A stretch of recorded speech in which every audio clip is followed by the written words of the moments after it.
തെരഞ്ഞെടുപ്പ് തോൽവിയിൽ മുസ്ലിം ലീഗിനെ കടന്നാക്രമിക്കുകയാണ് മുഖ്യമന്ത്രി പിണറായി വിജയൻ. ഹേ ബുദ്ധിജീവികളെ, എന്താണ് മുസ്ലിം ലീഗ്?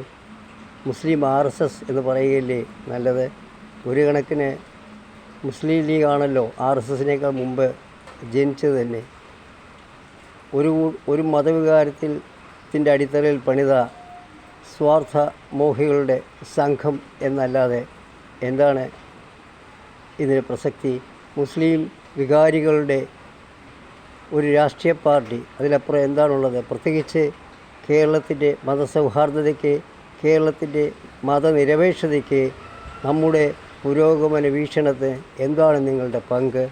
തികച്ചും മതനിരപേക്ഷമായ ഇന്ത്യൻ ഭരണകൂടം അനുവദിച്ചിൽ കൂടുതൽ എന്തൊക്കെയോ നിങ്ങൾ ശക്തി കൊണ്ട് നേടി എന്ന് മുസ്ലിം സമുദായത്തെ പറഞ്ഞു പറ്റിക്കുകയല്ലേ ചെയ്യുന്നത്? അല്ലാതെ എന്താണ് ഈ മണ്ണിൽ മുസ്ലിം ലീഗിൻ്റെ പ്രസക്തി?